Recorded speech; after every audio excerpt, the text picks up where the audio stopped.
Hello and welcome to Popcorn and Plot Holes. Bobcorn? Who's Bobcorn? Bob Newhart? I said popcorn. Bobcat I don't know what you're talking Goldthwait? about. Listen, rewind the tape if you're listening to this just now.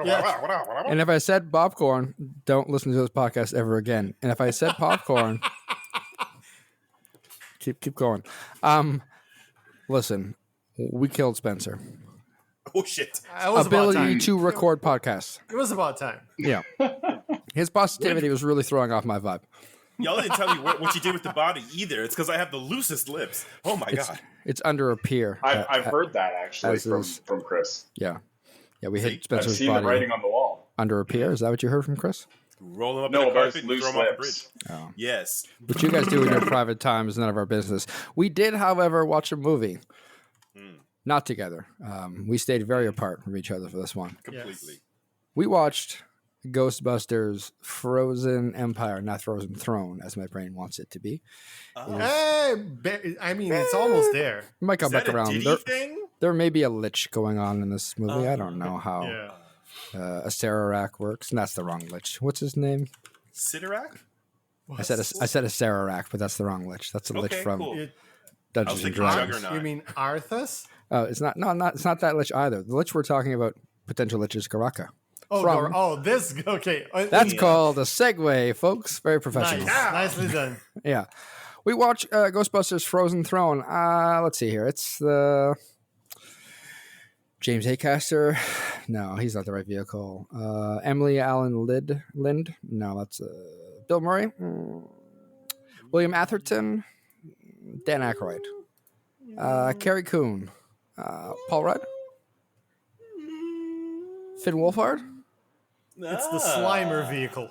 Slime. What about Kumail Nanjiani? Way too many people in this fucking It's the who knows? It's a mechanic race vehicle. I'm going with that one. This movie may have too many characters. We'll get to that in a minute. First, we're being positive before we get to that. Let's all be positive, gentlemen. Actually, before that, I forgot we should introduce you all. I was gonna say It's fine. Who is we? No. Who Spencer's is we? gone. The union is broken. I'm in complete control. They fucking know by now. Wow. We had to get a replacement for Spencer, but that's spoilers. With me, you heard Chris. Oh, hi. Sorry. Hey, what's up? Luciano. Hello. I would like to also be a character in the Ghostbusters movie. I mean, I think you were one of the little cute little Stay Puff guys. Oh, that's right. Yeah. Yeah. I knew you had it in you. Listen, we've added a Spencer replacement until such time as his body's recovered from parts unknown. I legally call you Other Matt because it makes my life easier, but I don't know if there's a better way to refer to you. I wonder, actually. Grease I like the idea of Wolfhard, Mm-hmm, but I don't think I'm a wolf. So, what would be a good one for that? Gerbilhard? Matt Hard. Ward Hard. Gerbilhard's not bad. Mm. I was going to say guinea pig, but I'm also Italian, so that has some connotations there that might not work super well. You can say it. Calling myself guinea hard, I don't think that's a good way to go. You should call yourself Stay Hard, like David Goggins' tagline. Or puff hard, because I could go stay Sure. puff Or hard, how about Die Hard like David Carradine? die hard. Ah. Let's just all agree. Let's just all agree that I'm hard.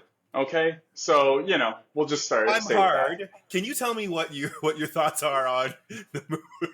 Yeah, this will Well, work. I think it's self-explanatory. Just so we're clear, he said, I'm hard, is how we're referring to him. Yeah. Okay, great. Good. Everyone now recognize the great gentleman from the state of I'm hard. We will hard. proceed Yeah. with the rest of the podcast. We're going to talk about positive things. We always go positive just in case the movie's not good, like this one. Spoilers. Oh, I said it. It's pretty bad. We'll get there. Positive things first. Chris, what was your favorite positive thing in this movie? Good thing. Fun.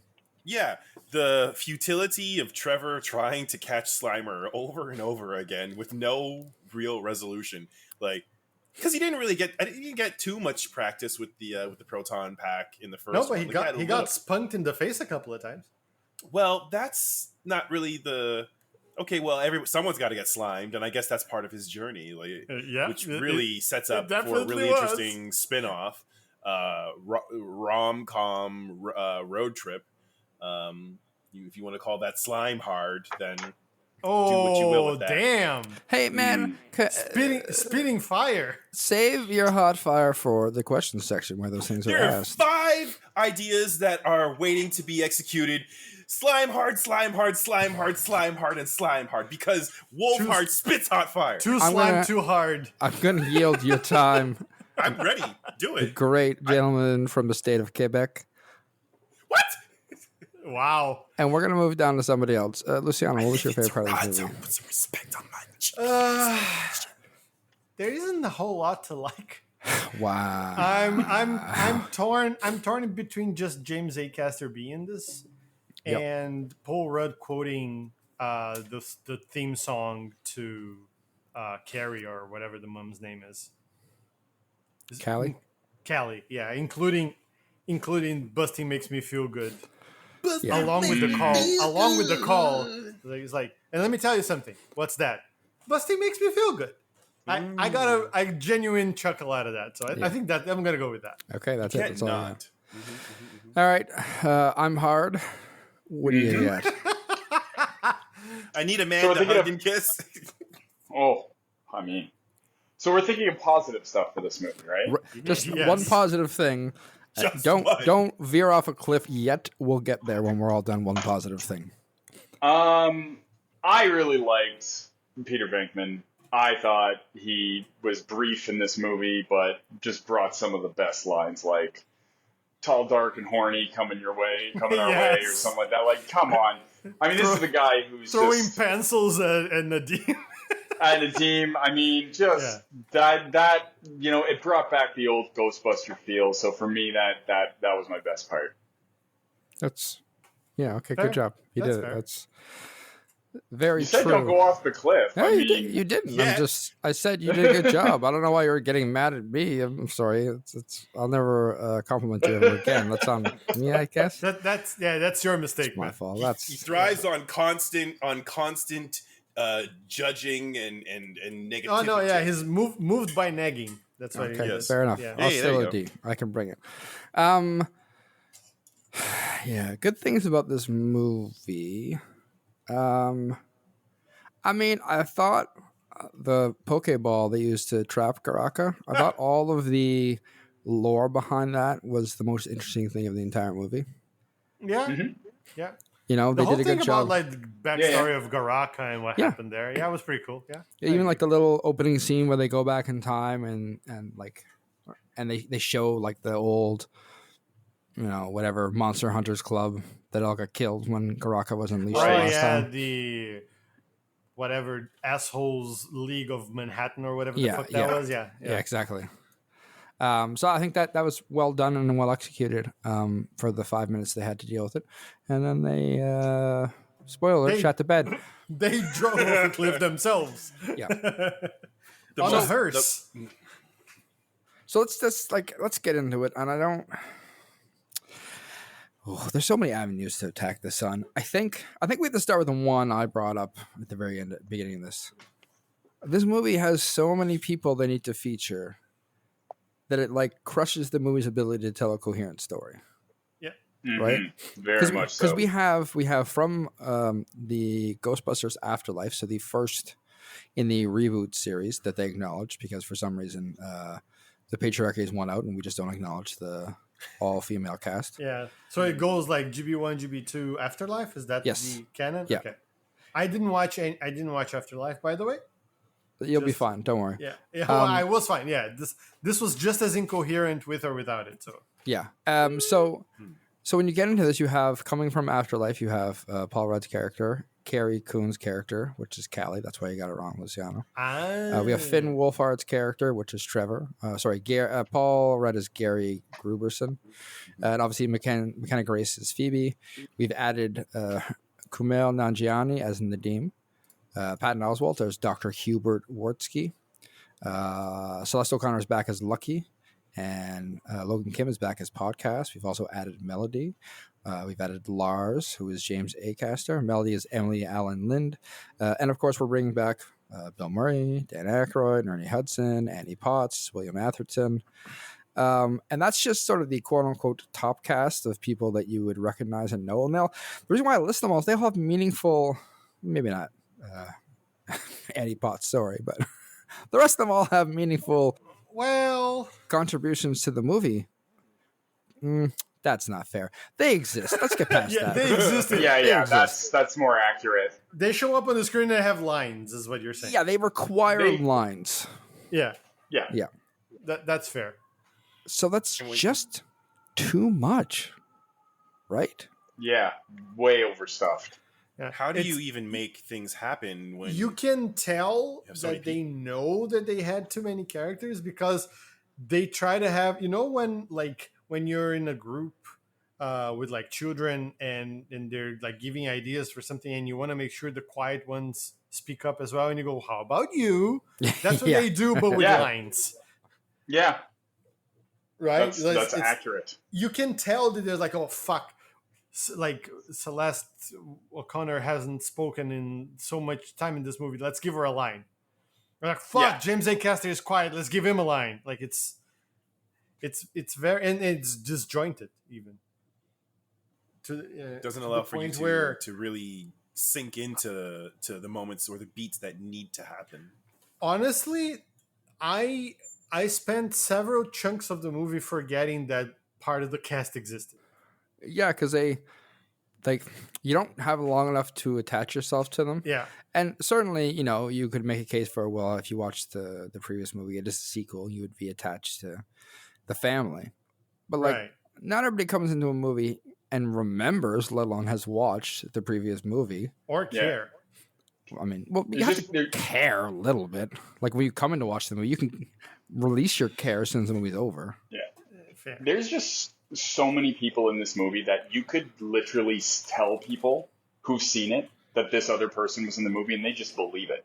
Like I could literally say to you all, Samuel L. Jackson was in this film and he was phenomenal. And every single one of you would probably be positive he wasn't there, but not brave enough to correct it because there's a chance he was.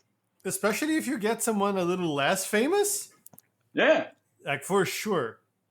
You're gonna say, I can tell you I was in it. That's where Spencer is. He's in that movie now. That's how many people. Oh, that makes sense. He's in the Ghostbusters. Yeah, he's Slimer, but we knew that. Diversifying his portfolio. Yeah, that makes sense. You bring up the cameos, and I don't know if this. How badly, if any, does this movie suffer from? We literally just went and saw Deadpool and Wolverine, who did all those things exactly how you should do them. Yeah. With no plot. Well, yes, with no plot, but also like no requirements on them, right? You show somebody and they exist for the amount of time you need them and you never have to deal with them again. But this movie, like, Melody, for example, we keep having to go back to Melody because she's the one who convinces Phoebe into being a dumbass. And it's like, they keep hitting that beat because they need it for the story. Okay, fine. And then we have this friggin' the Fire Master, and I'm like, why do we care about the Fire Master? Why can't the Ghostbusters do this? And it's just like you're adding all these pieces in, and it's just like the connections just fray almost instantly. Yeah. And a lot of those characters were new characters, so it was kind of like, what did we need them for? Like, we could have gone one or either way. I think it could have worked with them or without them. Like, with the Ghostbusters doing the job or with those guys doing the job. Pick one. Pick a lane. That was actually something that I felt during the movie. You were talking, Matt, about how, the little exposition that Aykroyd does for the backstory of Garraka, or maybe it's Patton. Yeah. And I remember thinking after they're done with that, I'm like, oh, this is such a cool idea, but why is it in the Ghostbusters movie? This could have been its own thing. And the Fire Master's just capturing, like, pick 4 random dudes that are now the Fire Masters and they don't know about it. Put some hijinks in, right? And then you have the Fire Masters. Who you gonna call? The Fire Masters, not the Ghostbusters. They didn't have to be in this for the story because Garraka isn't a ghost, right? So I was like, why is this a Ghostbusters movie in the end? I felt like it was I felt like it was the Fire Masters were adjacent to the Keymaster. So they were just trying to rehash, which is kind of what this whole movie is. It feels like it's just like re-warmed, refried Ghostbusters. But they didn't even just rehash it. They like... It's like, what's the best example? It's like they gave you a fancy pasta dinner one night, and they just changed it. Gave you like instant ramen the next. Well, no, I was going to say they gave you the same thing, but just put a little bit of ketchup on top. So it's just like, it's just slightly different. The Jolly Bee of movies. They snuck some hot dog pieces in there when I wasn't looking. Shots fired. I guess that's one sponsor we're not going to get anymore. The list is growing, but it's okay. It really is. Yeah. Werther's is still on lock. Thank God. I mean, that's for life. Partnership for life. Old white people. That's our only market, apparently. Only and increasing. But yeah, no, I think that to me that's what it is, right? Like they don't give you the exact same thing. They didn't Star Wars this, but like it's worse the way they did it. It's very like, so when I say Star Wars, they didn't Force Awakens, right? Yeah. But they did Solo it in the sense that all the references have to be there, so you can be like, the Stay Puft Marshmallows are here, and like even like what's the painting from Ghostbusters 2? What's his face? Somehow Vigo or something? Yeah. Vigo. Oh yeah! Oh my God! He was in the little science center, and it's just like, but that doesn't exist. It went away. They had the picture of themselves at the end of Ghostbusters 2. Yeah. It's like that's true. Let's not let sense or plot get in the way of us trying to pander to nostalgia people. That's what it was. Like bringing Annie Potts back, Mountain. It's like she literally had just could have removed her character. I think hers is the most egregious because you could have removed her, and literally nothing would have changed. Like they didn't even have to maybe cut a couple of dialogue lines from people, and that's it. Well, you're right, because in the case of all the rest of the cameos, even Bill Murray's, they give him a reason to be there. They need to talk to him to do something, right? And I don't remember that Janine,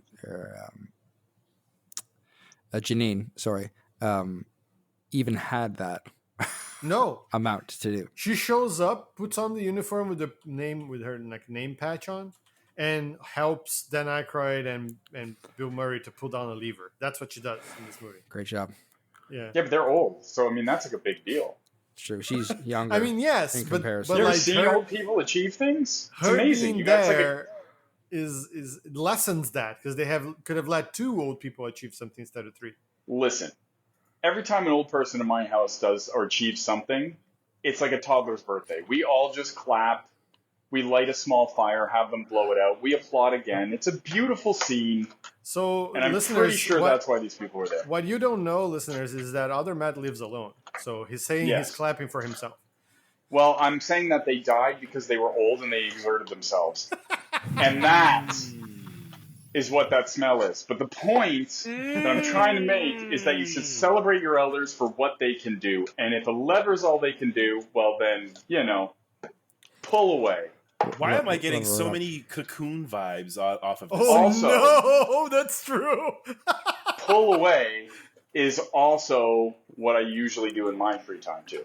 Great. But that's just a side point. We're not going to touch that, but I am going to remark the fact. I mean, I do. That that's on you. Like Wilford Brimley in Cocoon, like Paul Rudd is way older than Wilford Brimley was in real life when he was in Cocoon, right? Is it? But does he also have diabetes? He's dead. I honestly thought you were going to say... I thought maybe Paul Rudd had diabetes, like Wilford Brimley. I thought you were going to say that Wolf Brimley should have been in this movie, and I would have said yes immediately. Well, that would have been great. Maybe. How do you know he's not Garraka? He could be a ghost. Yeah, that's true. How do you know he's not Garraka? I know he's not Garraka because he didn't say diabetes even once. Well, Garraka's mustache was uncannily similar to Wilford Brimley's. He was there. Those spectacles were plain as day. It's just spitting. They put respect on Wilford Brimley for sure. The brims, as they call him. The brims. Ooh, snaps. snaps. Yeah, We're still snapping in the chat. Great. In the chat side. It's good. I'm glad. What's I'm glad better we than lose acid that. chat? So,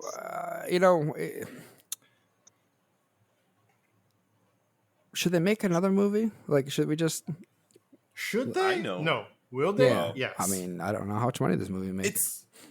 That's a good question. How much did they pull? Like, what was? I the... Was don't it think in it the was theaters? very much. Was it in the theaters at all? Yeah, it was a hot It second in the was. theaters. I think it like. Oh, did they 22nd. fall guy it? Yeah, they fall. Well, yes, and it was successful in the sense that it came out in March, which is always a dead zone, and it went away in March, which it's not good. It's not good. It's not good. Yeah, it was here and it was gone. Yeah. Which is a very scary. They set it up in a way now that Pac is gone, and the family is finally like gelling together with Goober Master, whatever the fuck Paul Rudd's name Step is. Goober. The Step Goober is now being accepted as dad in the family. So I don't see them not making another movie. It made 195.4 million, so 196 million. Do we know what the budget was? That's a pretty big flop, man. Yeah, for a Ghostbusters movie for sure. Let me check Box Office Mojo and see if they tell me. I'll look for the. Anyways, listen to us. 350. That's what they made in the box office. About 350. Yeah. Anyway, so bad is what we're saying. I doubt it. I think worse movies have other movies have done better and not gotten sequels. But we'll see. You never know. Maybe we'll go to like animated or something else. You know what will happen? They'll forget about it like after 10 years and be like, hey, we should revamp this, and then we'll be getting like a whole new set of Ghostbusters. Timothee Chalamet as the son of John MacGruber. Yeah, I wouldn't doubt Timothee Chalamet with it. I thought he was in that movie too. I bet he was in this film. Yeah. Timothee Chalamet was totally. I mean, you can't prove he was not. He was Garaka. Yeah. He was great. Yeah. Oh, he played the action. Young Garaka. The action Brims scenes was old Garaka. Yeah. The action scenes. Yeah, the action sequences was Timothee Chalamet. So Brims was the puppet master for Melody, and then then young Garaka was Chalamet. When they were fighting, when he was fighting the Ghostbusters. All right, technically, what happened was, you know those apps where you can put two people's pictures in and they show what their baby looks like? It's Garaka. Yeah, that's what it is. Oh my god, the shade! You put Wolf Brimley and Timothee Chalamet together, you get the Lich King. Prove me wrong. All right? No, I think you're right. Yeah. I think we spent enough time here because Wilford Brimley. We need to move on. And it's not that we don't have more bad things to say about this movie. We do, don't worry. But we need to say them in the context of the plot holes we found in this movie, because there are two really big ones. And I think that's the perfect way to segue into the first one is what I'm deeming the Garaka hole. Or Garaka holes. As one does? As one does in a bathroom, yes. So, yes. Garaka's... After a meal at Taco Bell. That's one of them. Lay off Taco Bell. Yeah. Garaka's holes, it starts early on because... let's start with the biggest one instead of early on. The biggest one is that somehow Garaka knows that he just has to convince this teenage girl who's been a ghost for a while to convince this human Ghostbuster that they should be friends and hang out. Wink, wink, nudge, nudge, more than friends, but the movie never says it. And then get her to turn herself into a ghost so he can convince her to say some certain words that will release him to the world. The spell! Like, how is the question? Garaka, I'm willing to accept that Garaka knows that they have to say these words to get out, because that's fine, yeah. But how does he mastermind this all from the Pokeball? Well, how did he even communicate with her? Because he can't. Doesn't he have to be out to do that? Well, apparently not. Something like that. He was commanding the ghosts before, right? Much like Jurassic Park, evil finds a way. Well, that's not the line. Don't you tell me what I saw.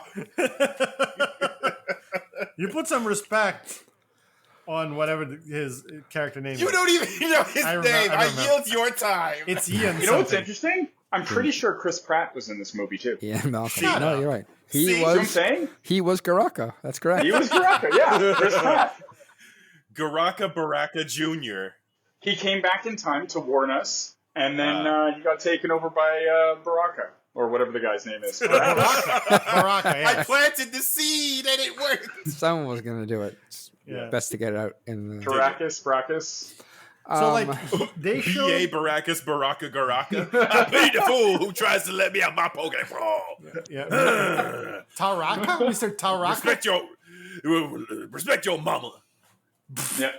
Anyway, so they show that he was controlling the other ghosts, like the possessor and so on and so forth. So that's fine. But the problem that I had specifically was, how did he know that the place where they left him, like that, the research facility that Winston has, which we're going to talk about later, how did he know that there was a device there that he could make Melody convince some other human to go in, become a ghost for a little bit of time, and then he could control her? And he knew that if he made the ghost speak, then the lifeless corpse of the girl would also, like, none of that makes sense. Like, all of that is like, what the fuck? How did that happen?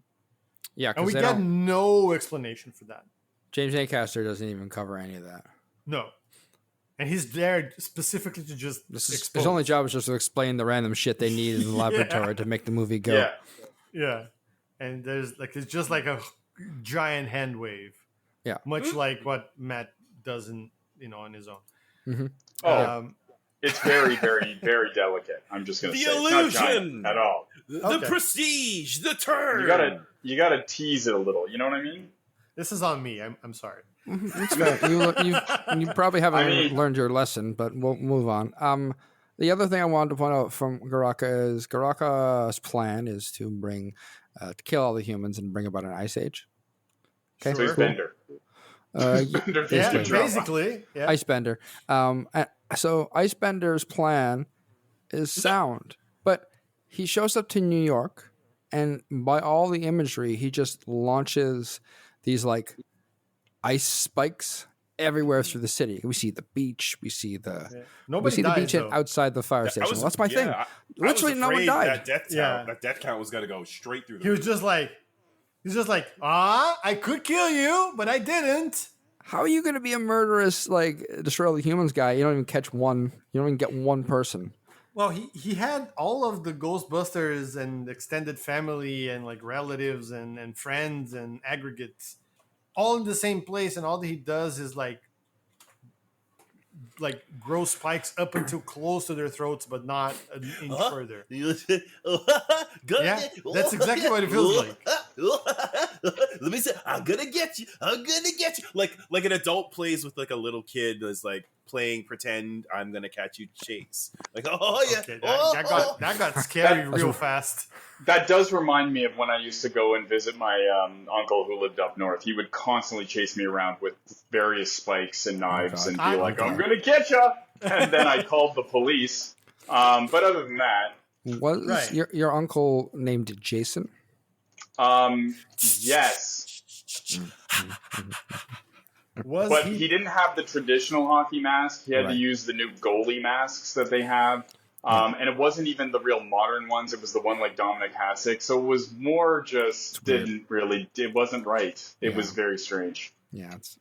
That's discount Canadian Jason. I was going to say, it's Jason, eh? Yes. Yeah. He definitely shot the play it against sports. Yeah, that's where he was, right? 100%. That's what he did. Maybe that's why he never came at me with the knives, because they just were going to be dull as crap, right? If you got them there, they just weren't going to do much. They couldn't cut butter. Just also, if he's Canadian, he would have to apologize while he killed you, which is just inconvenient. So sorry. No. Anyway. No, it's fair. I'm glad that that happened to you or didn't happen to you. Well, I'm just saying. Prayers. Thoughts and prayers. Thoughts and prayers. Snaps in the chat. I mean, the funny thing is, he never touched me. You know what I mean? Garraka? He got close, but he never touched me. Garraka never touched you? Yeah. Well, Garraka, you know what I mean? They got close, but never touched me. Well, and so, like, why? Where on the doll did he touch? Why give this I don't know. Garraka. I don't. My brain is freezing up because I don't know where along the chain of creating Garraka is problematic. But like, he has ice powers. Okay, that's not necessarily the problem. The ice powers make spikes. So that's not specifically a problem either. He wants to kill all the humans. I'm like, that's starting to be a bit of a problem because I feel like he would just be killing people immediately and not saving their lives. And then he does that. Oh yeah, like, that's where right the problem away. is. Yeah. So you Maybe set he had the performance anxiety. Maybe he just wanted to cause massive property damage. Maybe he's against private property. Maybe Garraka is just a communist. He did say, I want to kill all the humans. He didn't say he wanted to destroy the world. Well, but that's what he did. Like, actions speak louder than words. Wow, but some of the properties were still... What does that mean? Yeah, they were shitty places. Might as well destroy them. Do something better. You don't need the buildings. You just want the land, right? You knock the buildings down, build better ones. Matt is a landlord now. Spitting game. New York's used to it. They'll be fine. That is true. New York is used to it. So how do we...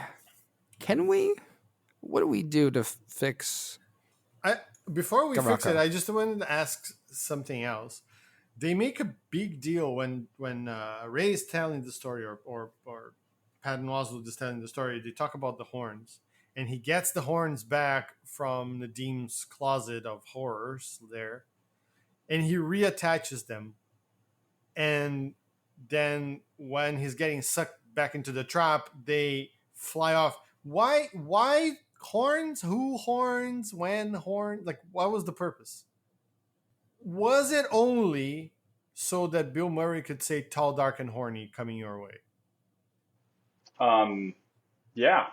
Okay, 100%. Then it's worth it. And I mean, how hard was he getting sucked in? Because I mean, that would have caused anyone to lose their horns. Oh, I don't dispute. You know I don't dispute. It's sometimes too much. I don't dispute. How much teeth were the involved? The suckage of the horns. I don't dispute. I was just going to say just that asking Garraka, why. Okay. What was the point of the horns? That's what I'm asking. The point of the horn was the bridge into the plug for Gorilla Glue. Okay. That makes about as much sense as anything else in this movie. But they couldn't fit that in because they had so many characters that they were trying to balance screen time and script. Right. So is that a failed product placement? Is that what you're saying? They probably would have been able to spring for some more Chalamet, Garraka, Brimley. I see. To help answer the Pratt, to give us a sense as to help shed light on how he was able to communicate and transmit his plan from within the brass Pokeball. Mm-hmm. But they didn't do that for us. No, they did not. They really let us down.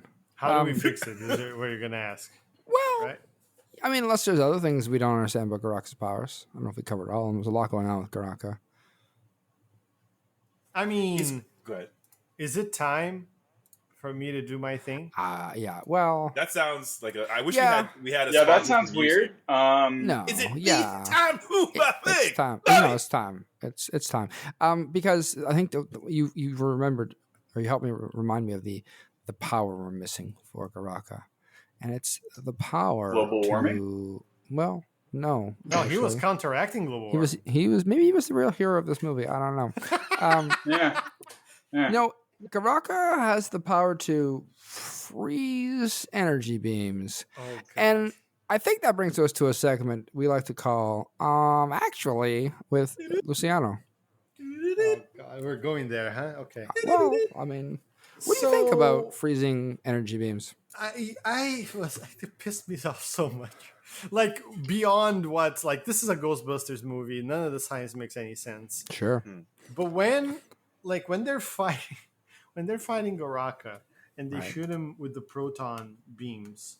Yeah. Which already don't get me started on proton beams. They don't make any fucking sense. But I'll allow it as Ghostbusters. But then, because he's so cold, or he has so much power over cold, he freezes the energy beams into solid things that not only shatter but don't melt instantly.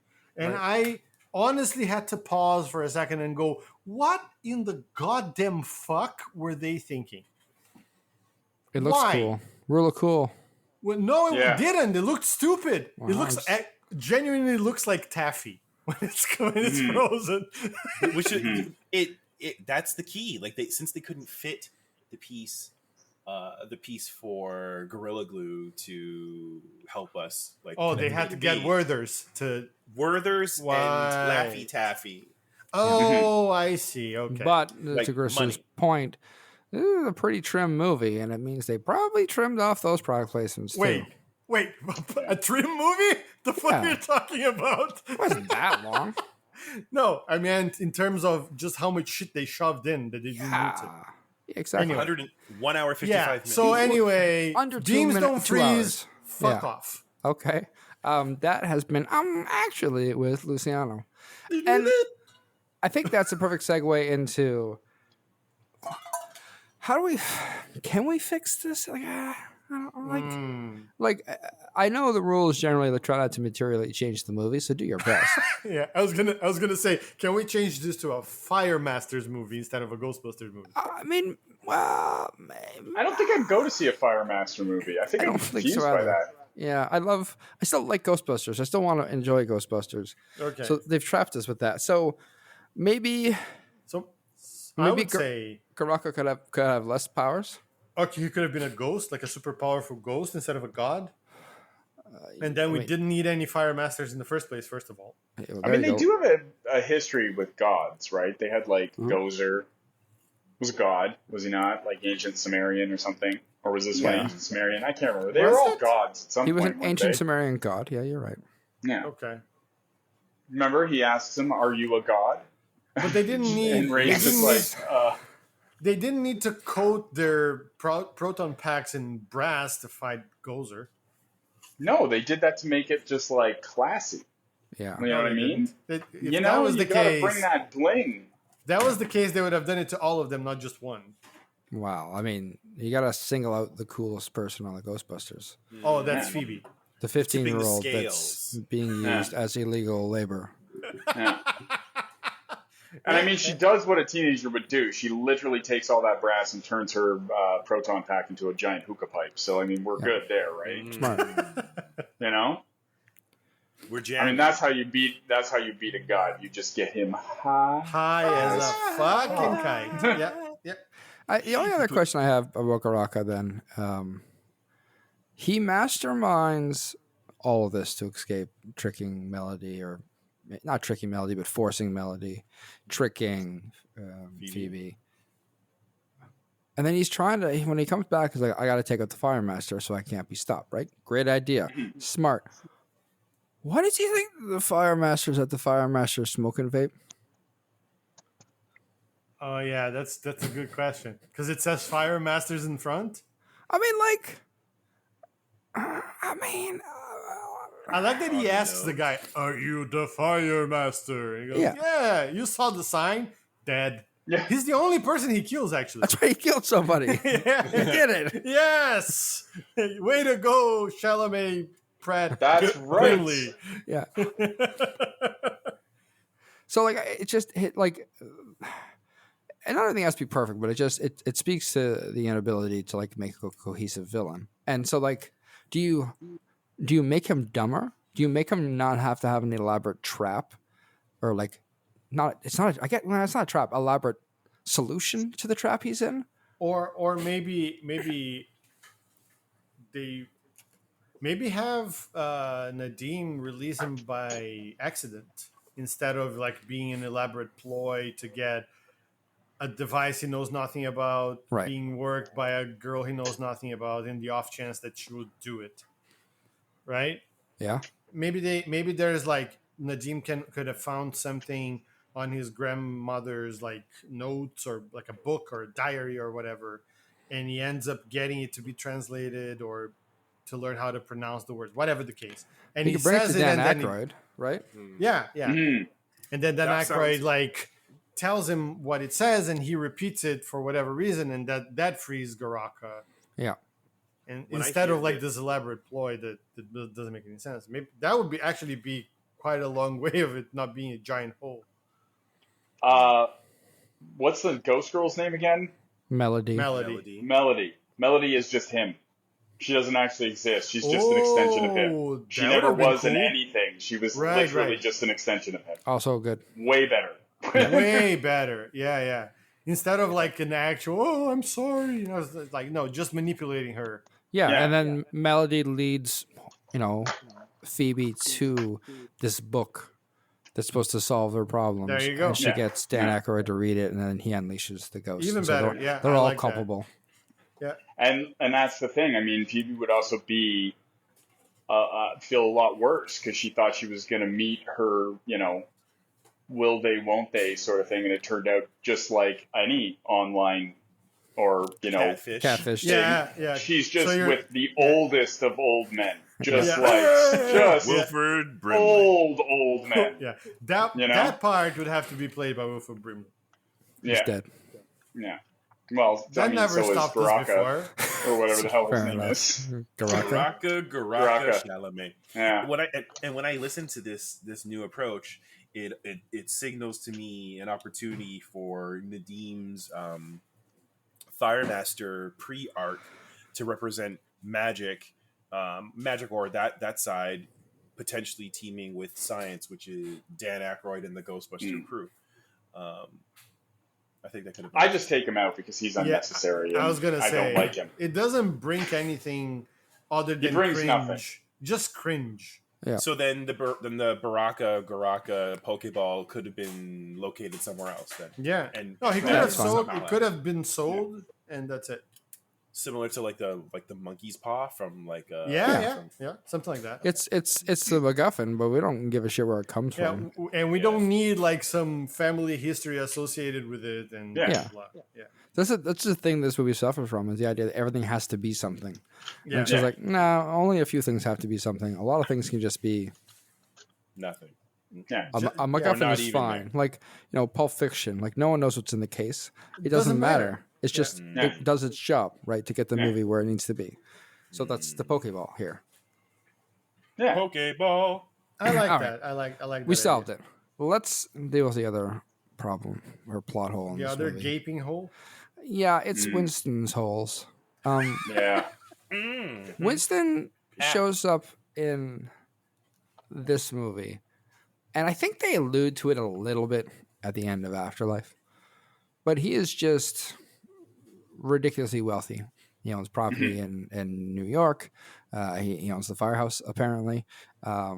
He owns this secret research center and funds the secret research center, and has been doing so for many years to help with the ghost infestation. Doesn't tell anybody, doesn't share with anybody, doesn't tell his old buddies who arguably own all the IP and all the science behind everything. It's fine, don't worry about that. Well, I think Ray knew, right? Because he's been supplying them. Oh with yeah, I items. guess. But he's the anyways, only one. He's the only one. It's fine, but that's fair. That doesn't dissuade the problem of Winston's No, not at holes. all. Yeah. Because why has he been doing that? Why didn't anybody they knew that the containment was a problem, and they were just like, we'll wait till it's gonna explode before we do anything about it. Yeah. Yeah. Also, we know that it's in this derelict firehouse Yes. that has been abandoned for God knows how long, since the 80s, I guess. Yeah. But we're gonna leave it there in case of some earthquake or Yeah. some other thing happens. And then when it's filled to the brim to the point where they can't close the trap anymore, that's when I'm gonna reveal that I have 60 of those upgraded traps we could have used over the years to trust. No, let's just fuck them, right? They threw. Ace in the hole He's saved like, the day. I threw you people some crumbs. You go fuck yourselves. I'm just gonna stand here with my secret facility, researching ghosts, I guess. And they created the thing that sucks your soul out of your body for a certain amount of time. They created. Is that the same thing as the thing that The took ghosts out of objects? ionic separator. I thought that was just the same ghost that Ray met in the first movie. Wow. She's But 15. Yeah. Oh, right, yeah. I mean, Well, in my mind, she's just the horny old man, Caracas. So Baracus. No, that's just a I mean, Melody. better movie. Melody could be 18, but yeah, she's 15. she says, I'm going to be 16 forever. Yeah, not great. Not a great look for you. Not a Hard. great look. Yes. I love that in this movie is just so sad and depressing, but in like every movie in the 90s, it was like the tagline. It's like 16 forever. Yeah. Times not age change. well. No, not at all. Minds that should not be stepped on. Yeah, exactly. Don't ever touch them. So I mean, this is the question I have for, like, why? I don't know. What have you been doing, Winston? Like, how do we unpack this? Like, The BBC. He was just out there, BBC. Steady He was working for the BBC overseas. right. Okay. Attenborough. And, made his money there. And then came back and bought the firehouse for nostalgic reasons. Got involved in real estate. Had a couple of moments on the Shark Tank thing, and eventually realized his true passion was being a slumlord. And that's basically what he did. He just was like, I don't really care about this building, go fuck yourselves. Like every New York landlord in the history of the world. And yeah, that's how it happened. So he's kind of just holding a grudge against everyone for no reason, because he's got lots of money, and that's what happens. Yeah. Did he meet Lars when he was working at the BBC? Is that how Lars got here? I think so. Yeah, I think that's exactly it. That's He is English. Yeah. And from what I understand, Lars was really, really into the BBC. Like, I mean, he was deep into the BBC. It's a great Like, broadcasting really corporation. Absolutely. Doctor Who, Brilliant. Yes. the other shows. White church? I don't think Broad that's- church. I don't think that's how no. that works, though. I think it's usually the BBC that's into you. But Yeah, once the BBC is in you, it is in you for life. see. You can never get it out. It's just deep Syndication is- in your soul. Right. Yeah, no, 'cause syndication is how- a multi-billion-dollar industry Model. for sure. Yeah. Yeah. Correct. Right. If anyone else wants any more information on the BBC, just type BBC, get it in you into Google, and you'll see all you need. Yeah, to it's know. their new BBC tag. frameworks. It's Mhm. their new tagline. BBC, Yeah. get it in you. Yeah. Great. Yeah. Yeah. Great. Okay. Can we yield this amount of time? No, for I was just everybody? gonna ask Maybe. someone else if they had a thought, just a different Yeah, that's opinion than Matt does. How Winston made his billions. Oh well, like No, I think I the wanna question is solve- more like why did he hoard all of this shit Yeah. to himself? Like Why in this version of the movie is Winston like solving problems at the last possible second, even though he's had the solutions to all the problems for like God knows how long? Because it's about time the white savior was cast aside to let the black man come in and fix something that needed to be fixed. Of course, I want to believe, but he just hands the tool to all of the white people, who then steal right. all of his glory. He does feel a little bit like a Morgan Freeman magical black man in this. Like, he just comes in and swoops in and gives you everything you need because he's magic. And that That's just is when I like, realized that my fortune could be leveraged to help people. yeah, exactly. I mean, Lucius Fox, is that you? Morally, I find this to be wildly unethical and incorrect. I will not be part of this, but at the same time, you can take my technology and save the city. yeah, I was I feel gonna like he say, deserves better. I was you know? gonna say his magic is money in this case. Yeah. My superpower is being filthy rich. Yeah. Billionaire playboy philanthropist. Mm-hmm. Yeah, I'd be all here for him coming in and saving the day, but did he have to wait until the day was almost over? That was my problem. Yeah. He was spending his time by the tree in Thatawaneo, Why?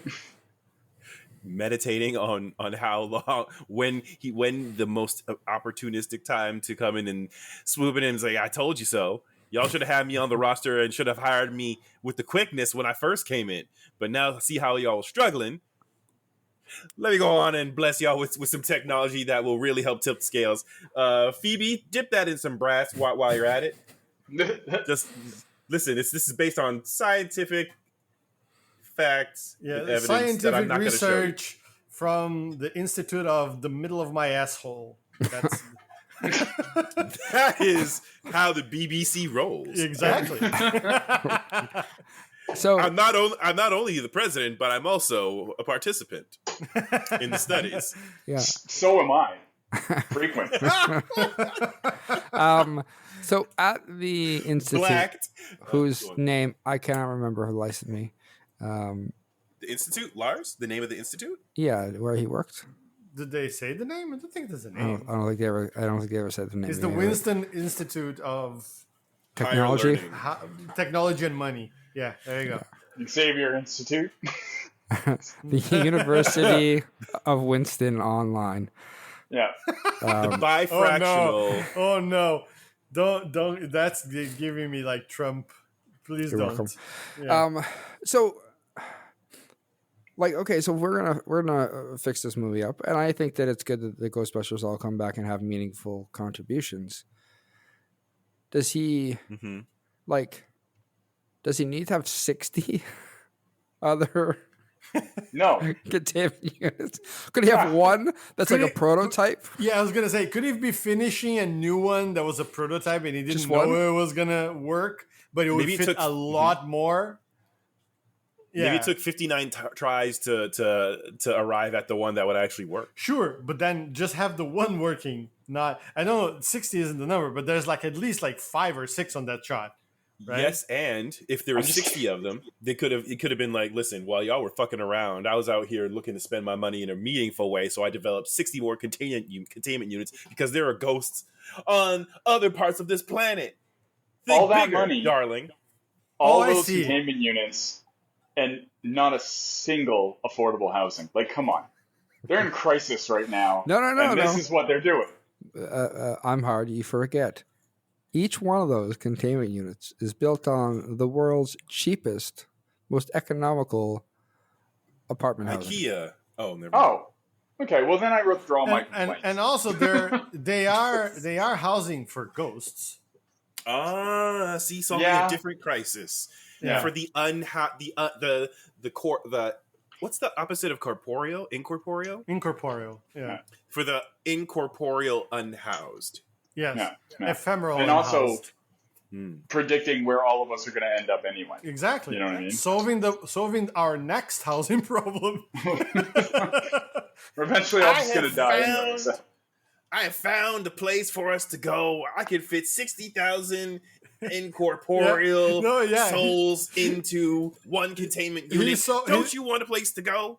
He solved the housing problem. It's like, I have the solution. First, we must all die, and then we're gonna Die. have homes.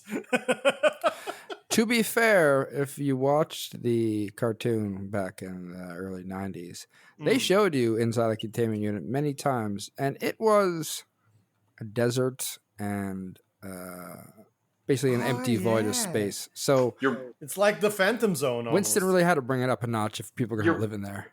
Yeah. You're really not thinking like a real estate agent. That's just spacious. You know?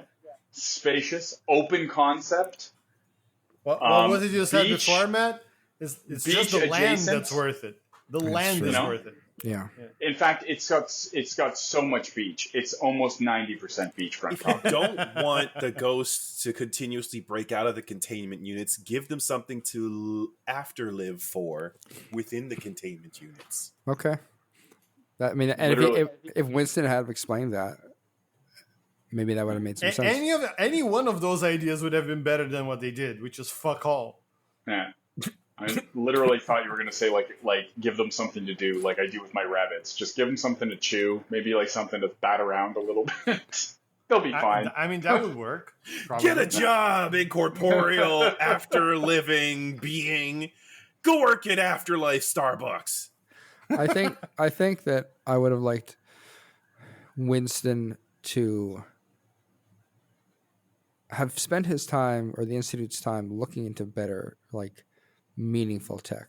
Because like the ability to like, oh man, we gotta get these little, like that little thing that could haunt anything, like could take over anything. It's like we gotta get these little possessors out of like furniture. It's like, man, I don't care. Like, you got friggin' Garrakas and like, even the flying fucking dragon they caught at the beginning of the movie. Yeah. Like, wouldn't it have made more sense to give better equipment to catch those things? Because it seemed like he didn't create the drone trap and the Not that the it RC worked car very trap. well either. Yeah, they were kind of shit. But like, Yeah. I would have. No, I agree. Like he could have created meaningful. a super proton pack. No, like you could have made A like super proton cannon. It would have Yeah. been super cool if he created like the Ecto 2, like Sure. another hearse Yeah. that was like it had like a giant trap on the roof or something like or that. in the hood or whatever. A Gatling. A Gatling blaster proton pack. cannon. Nice. Oh, bless. Nice. Yeah. I like that you guys. I like that you guys said created the RC trap and the drone trap in the most hillbilly way. They literally just stuck a trap, practically Yeah, duct they did. taped it to a RC car or a drone, and we're like, Yeah. "Look, Paul, I created Boy. something." Oh, Paul, Boy. I made the thing, Paul. Boy, I tell you what, if you take that trap and give me that duct tape there, I'll tell you some Gorilla Glue, boy, I'll tell you what, we get that dang go through, man. Papa, It was, Papa, what's trap power? oh no. Get in the house, boy. Go help your mama make them grits. Tired of your mouth, boy. Now you wanna go there change these girls, unless I told you, boy, we're gonna change these tires. We're gonna cut this grass, and then your mom's gonna go cook something for us to make. Like, go get that trap, go get that gross trap, man, boy. I'm tired of your failing mathematics. trap power, boy. Let me hear you say it. I love how much of the South like that sentence soared through, like from welcome. Louisiana to Florida and back. Yeah. It's the undiscovered tech hub within the Ghostbuster universe. What is Nashville? Florida. No, They what's just duct that? tape things to What's stuff. that Yes. section of like the South where it's like a bit of Louisiana, a little bit of Florida, a bit of Georgia? They have a name for it. I fucking. Taint. That's what I would call it. It's like America's taint. Florida, Georgia. What is America's taint, Google? No, let's leverage ChatGPT. GPT or Claude, what is the taint of America as we know it today? And then it will say Mar-a-Lago. I mean, it makes sense because Florida is kind of America's wang. Yeah, So if you go to that little space underneath, yeah. that's the taint. Arguably, it's Canada's wang, but we don't need to negotiate that. Don't you keep Canada's name out your mouth, sir. Anything else we want to talk about our friend Winston before we have to let go? Are we talking about how we could have improved it? Yeah, well, yeah, that's what we're talking about right now. Just literally have him just own the building, and he works with them. Like, that's it. Literally, that's all he does. He comes in, he's one of the characters that they deal with. I think they needed to also rent is like due, tone bitch. down like how much like one of the main problems is like the containment thing and him having so many and like just letting the old ones be stuffed is stupid. It had to be something like, oh no, we can't make more or whatever. Maybe they don't use the old one. Maybe that's the reason. The old one was too bad, so they don't use it anymore. They have a new one that he developed, and that's they it. need The they need only something. one. Like Yeah. they don't have to worry about rent or anything because he's bought the building, but he, is just like, we have a problem with the mayor or something. Like, he could be the driving force between some of these things. He didn't need a whole, I'm the Men in Black kind of, like, behold my, like, Men in Black world where I've got ghosts everywhere and people, and they're all in prison and Yeah, all these random people are working for me. He also had like that separator. He was able to take like possessed items and remove the ghost without like the ghost manifesting. Right? Could have done something similar to that as like a field tech that they could use and be testing. Like it would be cool if we saw in the beginning of the movie them like field testing some of the stuff that he made, like the new stuff. Yeah. In like almost like James Bond style, where it's like, oh, let's see if this works, cute. right? Mm-hmm. Instead of just using the same old shit from the 80s and stuffing ghosts in the old like full trap and all that shit. Yeah.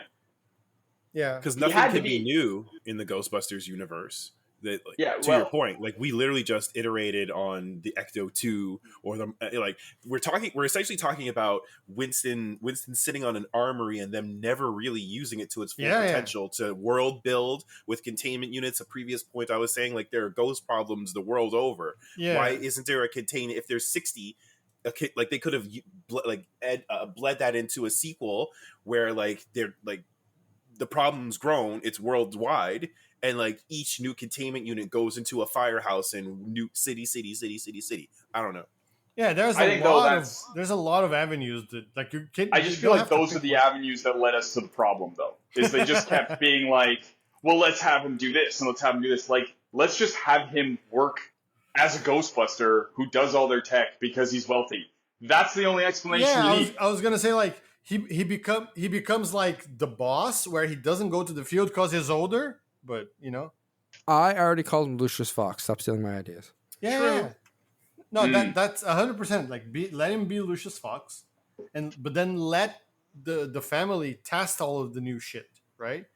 Whatever. This is a little off topic, but Lucius Fox has always made me wonder. Do you think his wife's pet name for him is Luscious Fox? Oh, for sure, 100%. It's Morgan Freeman, for fuck's sakes. You know, Only my significant other can address me by that name.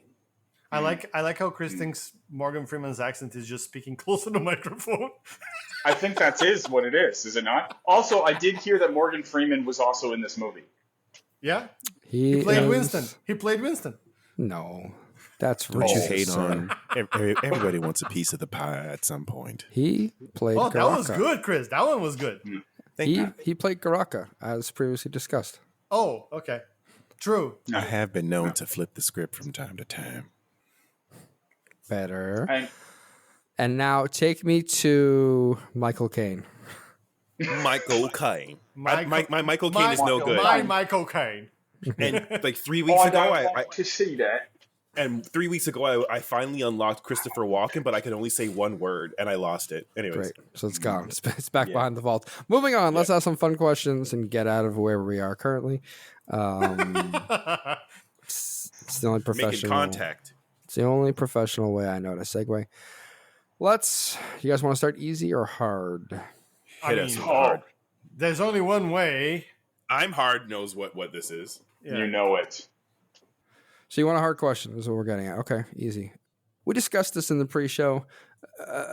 Other Matt, it's hard, brought it up, and I said that essentially people need to realize that Ghostbusters was like an Animal House comedy. It wasn't like a kids could watch it. That's just by pure happenstance. It wasn't kids intentional. could watch it because it was the 80s. And they wouldn't Also true. And they wouldn't understand it anyway. Right. Yeah. So how do we, because this movie, how do we adult this movie up? How do we make this movie an adult movie like Ghostbusters, the original Ghostbusters? So I think the first thing is we need to do like bookends. You know, in the first movie, we have a ghost giving Ray a blowjob. This movie, Ray should give a ghost a blowjob. That's the first thing. Yeah.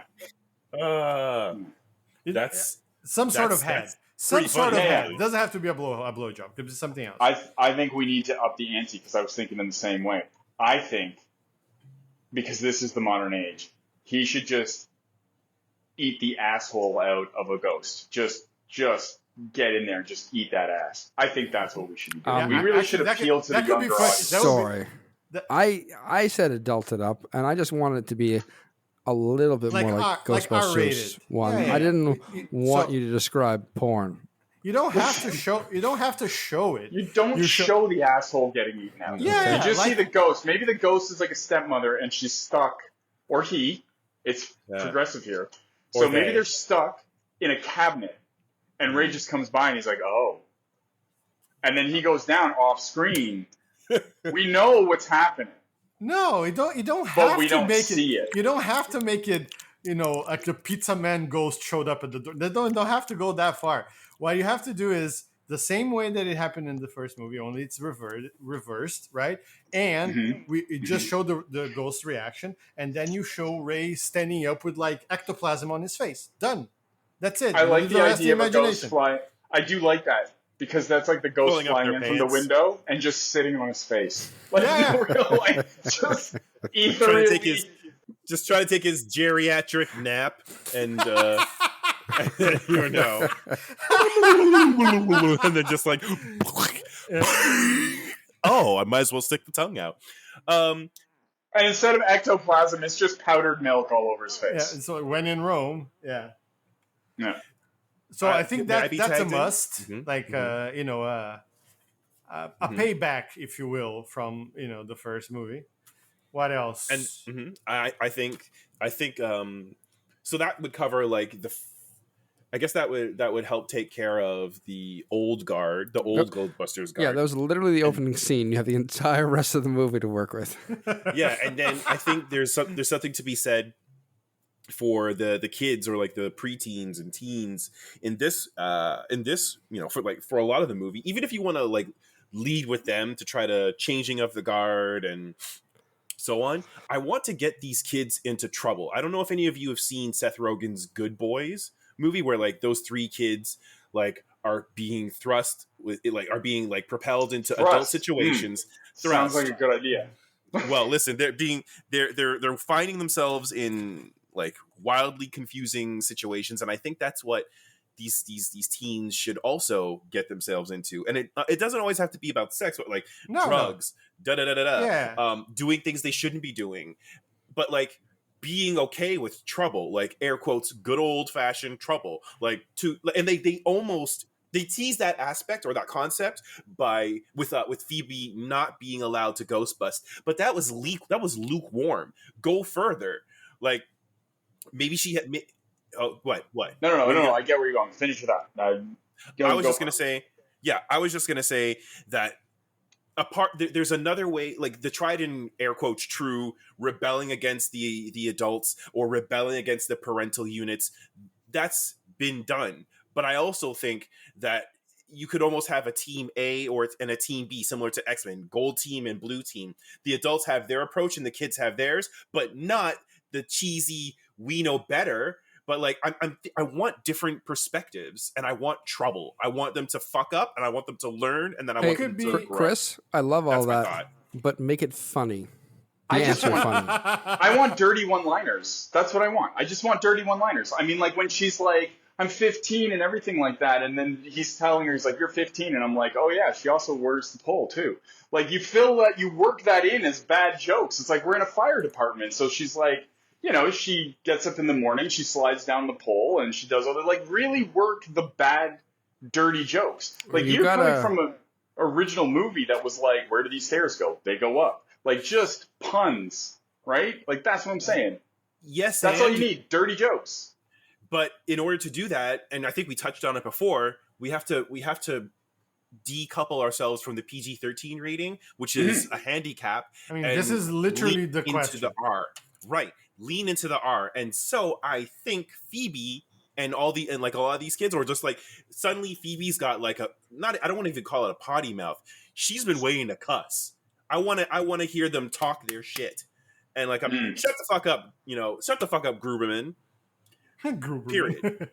I don't know. I feel like she's a good straight man. I think Finn Wolfhard's the one that's got to be like the filthy mouth. I was just thinking making Melody. Bad jokes left and I right. was thinking Melody could be her, like she would be the straight man, and Melody would like just drive her to do all this shit, like why not? Like, convince her to like possess her a little bit, and make her go to a party, like that stuff, right? Yeah. I was thinking we go to a different question. Yeah. We get serious, and Matt doesn't like it.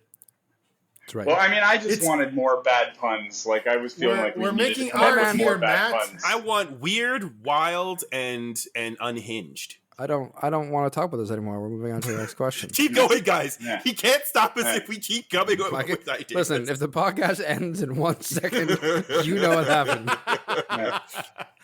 Yeah. Different question, much different. Okay. Much different. Is Mayor? Is it Gregory Peck? Mm-hmm. Gregory Peck. Yes. Yes, Mayor Gregory Peck. It is now. Gregory Peck. It Put is some now. respect on. Yes. It's close enough. It's Walter Peck. Close enough. Aw. The younger brother. Yeah, the younger brother of Gregory Peck. You pick the one you want. So I'm not here to tell you how to do this. If Mayor, I want. He's in not all of them, but he's in the first couple of movies in this one, and he gets a bad rap, I think, because he's just trying to help the citizens. Even in the first movie, he shows up and he's trying to shut them down because arguably they don't know what they're creating in the doing to the atmosphere. They don't know what they're doing to the environment, and like he's protecting the people. And same sort of deal in the second movie. In this one, he's the mayor, and all he does is like, hey, maybe you shouldn't fire off these proton packs the nuclear powered proton packs in the middle of the street from a little sidecar, wildly destroying buildings, not touching this ghost at all. And then, hey, maybe your 14-year-old daughter can't legally work for you because that is Child labor. Child labor. Yeah. And she's using a weapon that, well, I don't know, but I assume could kill a person, and she's 15. Vaporize. Maybe that's American. But anyways, the rest of it stands. So I want to know, you explain to me how he is the hero of this franchise. Like, what other things have we missed? What did he do, in those other movies we didn't see him necessarily? Well, first, the Ghostbusters are all going around cowboying and like, yeah, shooting fucking proton packs all the while. Who has to fill in all of the paperwork that needs to be filed when there's an accident, when there's like some substance being used? Even though it's the 80s, there's still some paperwork to do. And he's just protecting the environment, man. He was in the APA in the first movie, right? That's what he was. He was an EPA agent, right? Yep. He is just protecting the environment. The Ghostbusters are why we have climate change. And he was trying to protect us from it. So this explains Greta Thunberg. Yeah. He's been mentoring her. Yeah. She's his daughter. She's his daughter. Illegitimate daughter. No, legitimate. His name is Walter Gregory Pack Grumberg. That's his full name. This answers so many of my questions. Right? This explains why Barack Obama comes. Because he's an ice guy, and he's the result of all that global warming. I see where you're going with this. So Barack Obama is the solution to global warming. Yes, the Ghostbusters are my creation.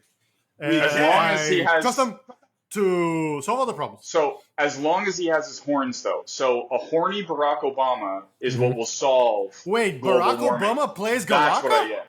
Yes. Yeah, we've been saying it the whole time.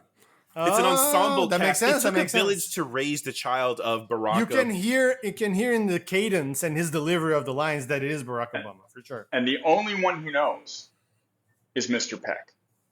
I see where you're going with this. I like that. Yeah. Thank you for tying it back to Gregory Walter Peck, because I was confused for a second. No. He's the one who knows. That's why he's behind all of this, and he's trying to shut it down, because he's trying to bring back Barack Obama. Or Baracus, or Caracas, or whatever the hell that guy's name. Garraka Obama. Yeah, back into the POTUS. Yeah. Yeah, he's the hero we need, because really, he's not the hero we want. Yeah. The hero we deserve. Yeah, but he's the hero we deserve. So really. I just so I'm clear. Yeah. Garacus is Batman, and Winston is Lucius Fox. Yes. So who is the Luscious Joker? Fox. Who is the Joker? Luscious. We are for watching this movie. The audience. Moving on. Paul Rudd. Paul Rudd. Hey, We're moving on. We heard about the singing cheeses of Copenhagen when we were talking to Dr. Wartskis, and he's teaching us all these Dr. Patton Oswalt. Yeah, Dr. Oswald. Yeah, but he got a couple other ones, but he really didn't mention a lot of the ones I think exist. So I just want to know some examples of other, unexplainable supernatural phenomena that either existed in the past or today. I think the most famous one, obviously beyond the singing cheeses of Copenhagen, which are world known, is the sad Ronald McDonald statue in Cardiff, Wales. It's one of the most famous ones. Is it because it's in Cardiff? Yeah, and it's Ronald McDonald. It's sad. a depressing place. It's sad all the time. Okay. I don't even know where Cardiff is. That's England, right? It's Wales. Yeah, I said Wales. Just to be clear, Wales. England is most assuredly not Wales. Yeah.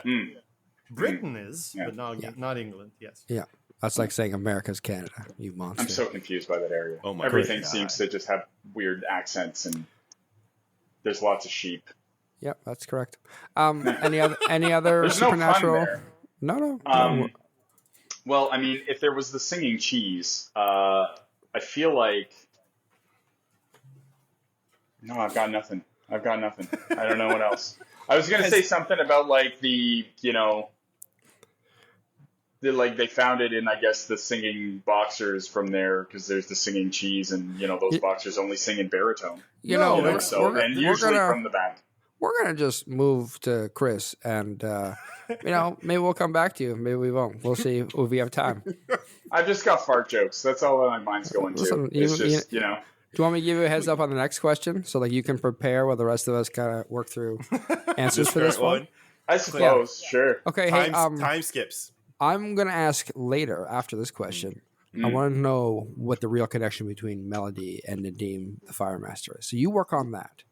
We'll come to you in a bit. Chris, I'm still here on the supernatural phenomena. What do you got? Got it. There's the enchanted Shake Wake wand of Florida. I want to say Quebec City. Thank you. It's cursed with the spirit of one Mar-a-Lago Santana.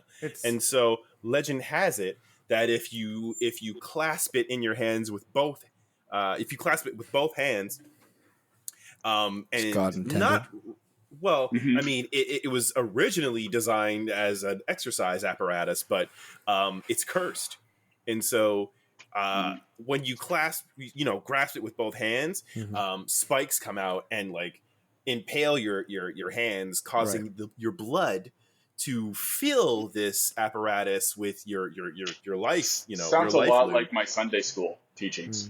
Just saying. Jesus Christ. Yeah. I was going to say that what it does, maybe, Chris, and I don't know if you've heard this about this artifact, but it steals you and I had different texts. It so steals what your does yours ability say? to dance. It's what it does. Horizontally. Yes. Well, and vertically, but mostly horizontally. Feels like it steals your ability to live and be alive. So I guess that includes dancing. Yeah. I mean, if you're dead, you can't dance. Well, unless you become a ghost. And you move and try to secure some property in the containment tank. Okay. Also, everybody knows that the singing cheeses of Copenhagen go very well with the dancing crackers of Amsterdam. Oh, are they salted still? Yes, they pair very well. To that. That was just a viral video of me really grooving out when I was on vacation. So please don't. Don't fuel the up rumors. My family. Don't fuel the rumors. We didn't say your name. I'm hard. We didn't. No, they are connect that dot. the hard singing cheeses. I don't moisturize as much, so I'm a little dusty. All right, but that doesn't make me a cracker. But we were extolling the history and anatomy and breakdown of the shake wake, the cursed shake wake of Santana. And sometimes I like to salt myself. Does that make me a cracker? I don't think so. Okay. 3/4 of us salt ourselves and crack. So. I have oily skin. The salt helps. Okay, it does. That's fair. No, that's fair. Back to the apparatuses. Has anyone ever taken consideration the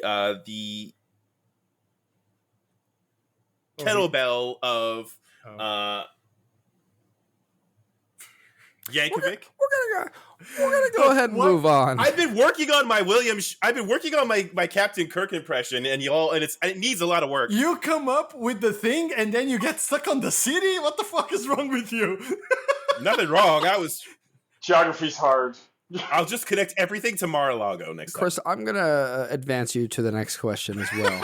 You should be thinking about what is the real connection between Melody and Nadim. Luciano, got it. Any other supernatural? So together with the Whitey, I mean the dancing Whitey? crackers of Amsterdam and the singing cheeses of Copenhagen, you do well if you have a glass of the farting wines of Paris. All right, so you're just making I know. sounds I have nothing. I have nothing. Locations, great. Let's move on. You're advanced to the next question, which is Yes. Hey, what is the real connection between Melody and Nadim? Gang, what do we got? 2 approaches. 3 approaches. She died in a fire, right? Mm-hmm. Yeah. And he's the fire master, right? That's right. Yeah. And he was able to use her match. I don't like where this is going, but I guess I have to see it out. He killed her. Not him, but I think his grandmother. Killed her his family. grandmother was craving some s'mores, and she had no crackers or chocolate, so she went with the marshmallow. She was high on Quaaludes, and she torched Melody Melody's is the place. marshmallow, by the way.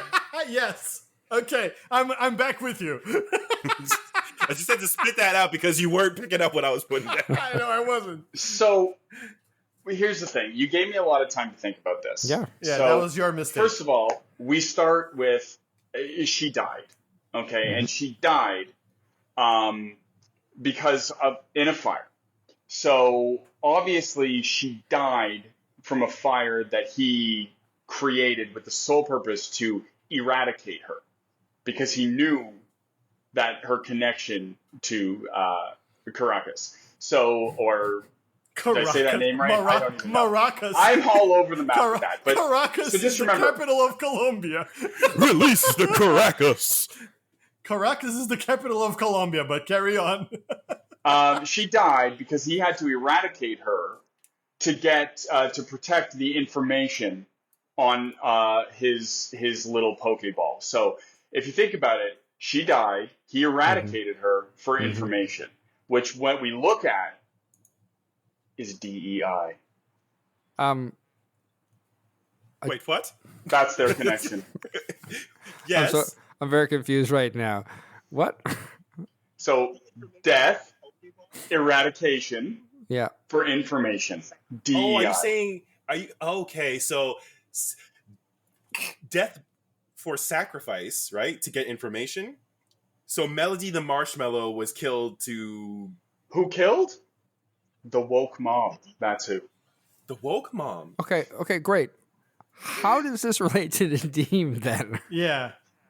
Nadim had so much rent back, like rent that he owed. He needed to connect some dots, and he without selling drugs. Although, if I think about it, he did own a business. That I think the problem is I really don't remember at all what Nadim really did. I feel like he just sort of showed up. He's the got fire some pencils starter. thrown at him. Twisted fire starter. Yeah, that's right. he Supposed wanted to start someone to fire. play the game. So we Yeah. gave you all of this time to think, and you were just focused on making a DI joke that you forgot who Nadim was. Congratulations. It I takes a just lot of processing power You've to played connect yourself, those dots. son. I wasn't woke enough for that. No, I got Another stop with this one. tortured metaphor. But the point Another being, one. Yeah. The point here's the being- thing. There's Keep a point. going. Keep cooking. I guess Turn up the she must have known that he had the brass balls in his Oh, he house. has brass balls now, does he? I guess. He had That's the how we brass could have fixed balls. this movie. We started And with so- one brass Pokeball, and there was another one. Maybe it was his family that killed her. The connections are so difficult to make. Yeah. Family. we're gonna hey Matt, we're gonna advance you to the end of this podcast. You need to I think, feel like you need to. I you need just to think about your having rating. trouble here. Yeah. You think about your No, rating. you're good. You're good. You think about your well, rating. When you stick the landing, don't worry about what the others think of your landing. You just I think the stick problem it and was you I was maintain. expecting a different question. I think you were going to ask where He gave she. you the question. Gave When? me the Gave it to question you in ahead of advance. time. I don't know what you want from me. That's why you've gone to the end portion of the show. He Yeah, stuck, Just the like you landing. won. He stuck the You landing, won. but he landed on his face, is what happened. Yeah, Go- I don't know. I give up. I Don't give pass up. go. Yeah, just You're out of jail. don't collect Listen. $200. It's fine. Yeah. Hey, Luciano and Chris, Yes, sir. just you two. Yes, sir. I've one quick question for you. The studio's dead set on a sequel to this movie. Oh, Oh. That sequel is starring Trevor and Slimer. my body's ready. What is it about? It's fine. Chris, apparently you only have the answer. It looks like that the responsibility falls to me. So Trevor is by far the worst Ghostbuster in training Right. that I've ever seen, and so since he can't catch Slimer, he's like, it's almost like the Wile E. Coyote Roadrunner dynamic. Only this time, Trevor in this situation, Trevor is aware, and so Trevor drops the proton pack. He's like, listen, what are we doing here? I can't I can't catch you worth a damn. Help me out. What? How could we do this differently? I'm not going to chase you anymore. And Slimer's like, you want to do some math? And Trevor's like, listen, I'm not going to college. We've seen my transcripts. I've got no future. Okay. So whatever you have to teach me, I will learn. And Trevor is like, I said Slimer, sorry. And Slimer's like, yes, I will show you the way. In my past life, I was known as Donald Trump. Oh, no. And I will show you the way. Yeah. And Trevor's like, are you sure? That sounds awfully familiar. Why that sounds awfully familiar. How many cliff? lives have you had? Well, actually, I was also head writer on Revenge of the Nerds. I learned a lot. What would you like to? What would you tell me? What you would like for your life to be? How do you want it to work out? I want a ton of money and I never want to be disregarded and ignored again. And then he sets him on the path to become the next villain of the movie. Wow, This was going so well, and then he shot itself in the face. I liked it because it had a lot of twists. You know what? It became a pretzel. I'm going to advance this podcast to the end of the show. No yes and no collaboration, no iteration. Just skip the question. And let's do our ratings. Yes and title sequence. Great job. That's when I realized I gave it my best effort, but sometimes you need to just get busy moving on to the end of the show. You really should have said Andy Dufresne, because I think you can nail Andy Dufresne. Yeah, there it is. Yeah, that's pretty good. Yeah. You know what's funny? I feel like after this is edited, it's literally just going to be the intro and then the end. I don't know how these things work, but I do know how this thing works. Let's do our reviews. We rank these things. No, it's S. S is the highest, then A, F is the lowest. Right. Give us some reason, I guess. I don't care at this point. And we'll move on with our lives. I'm hard. Why don't you go first, since you've been thinking about it the longest? All right. You know what the funny thing is? I actually didn't mind the movie. I didn't think it was that bad. I didn't think it was that great. It kind of sat right in the middle for me. It loses points because I just want a goddamn Ghostbuster movie. Like, I don't care that they're fucking ancient. Drag their old asses out and make that the joke. I don't care. Just, I want them. I don't want Paul fucking Rudd. Nobody wants Paul Rudd. I'm pretty sure that's a fair assessment, right? I don't know how he won Sexiest Man Alive. He is the literally vanilla milk toast of sexy men. Like, it's just, I'm really just going off on a tangent here, but the bottom line is I want old-ass Ghostbusters making bad jokes, making bad puns, and that's it. That's all I want. And some weird ghost in the middle of it, and to find out if Walter Peck has a dick. That's what we want. That's all we need. Should people see this movie, though, Matt? So I give it, what would be dead in the center there? I don't know. C, technically? C with maybe a plus in there? Maybe give it a D then. Give it a D. Yeah. Based on your tone. Yeah. Sounds like to me. Okay, great job, D. Definitely D. I really love your synopsis of the movie. Your review is, I want the other Ghostbusters. Bang on. Luciano, what do you got? First of all, I will have none of this Paul Rudd slander here. You get him. Man is Talk adorable. your shit. Get him. And he's funny. But I didn't want this sort of erased, non-living thing Paul Rudd. I wanted, like, Anchorman Paul Rudd. Hey. Right? Okay. Like, Sex Panther. Make it. You wanted him with a writer. Like, well, probably, yeah. But, like, make it. I'm in about almost the same vibe as, like, I don't necessarily care about bringing the old dudes in. Like, they're past their time. It's fine for, like, a cameo or whatever. But, like, make another movie that's fun to watch, like the first one was. Get 4 other funny dudes, or like 2 funny dudes and 2 serious dudes, right? Or even better. Doesn't have to be all 4 guys, for sure. You don't have to hire the only black man as like an afterthought either. Let's, bring it to the 2020s. But make it funny. Don't try to just pander to nostalgia. Don't try to cram however many, like 20 characters into the movie and forget about the plot making sense, right? So will I watch this again? Fuck no.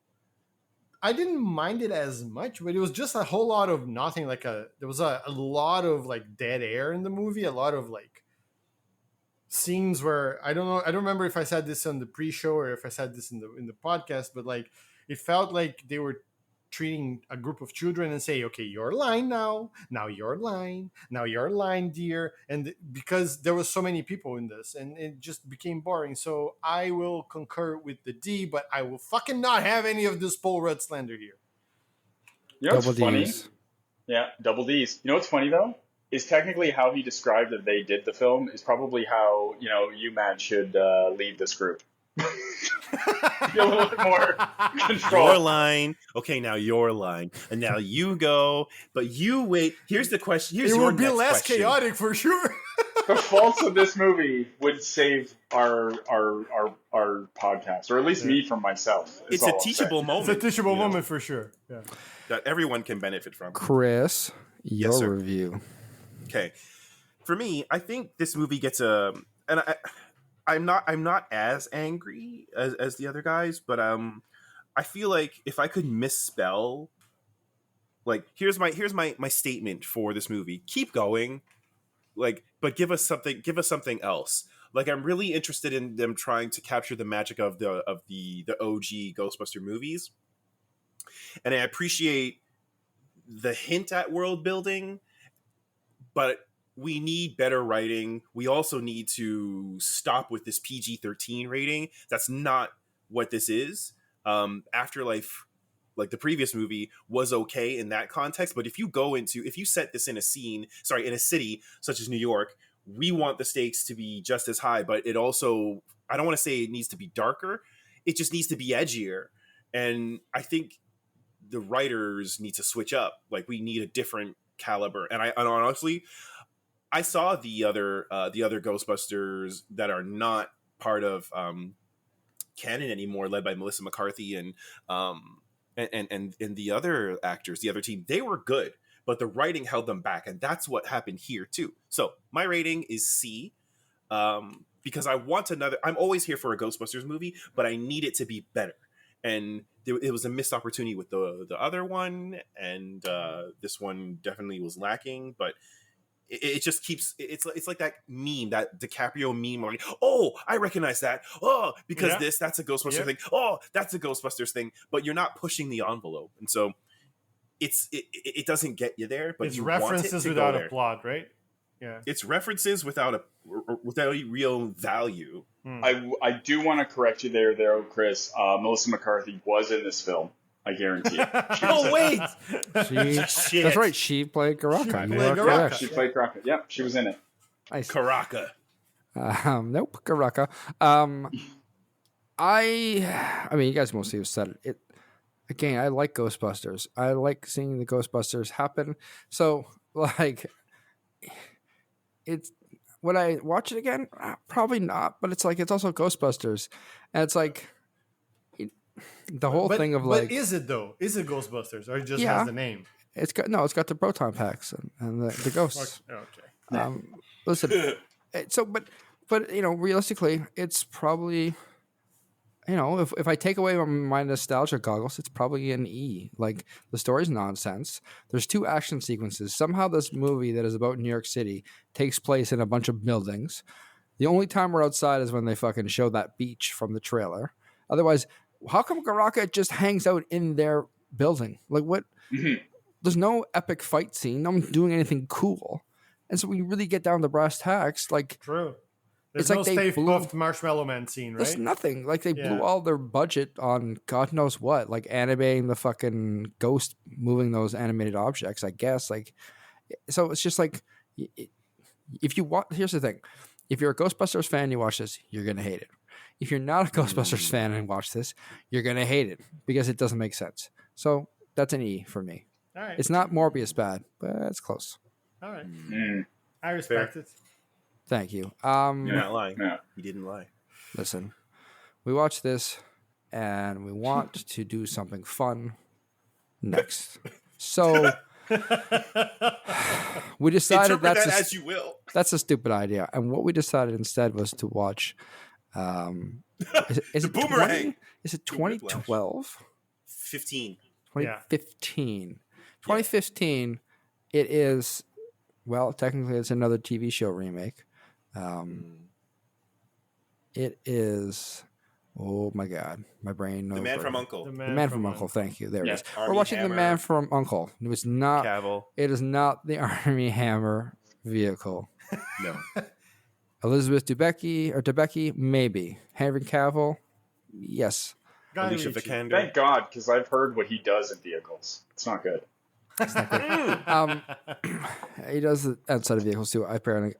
Listen, it's a good movie. It's a lot of fun. It just came back to Netflix, so we're gonna watch it and talk about it. And Armie Hammer's a monster, and we'll probably mention that on the other podcast and never talk about him again, As we do. as we do. But yeah, we're really excited to watch the movie itself. It's James Bond without all the James Bond problems. They call it The Kiss. They call it The Kiss, yeah.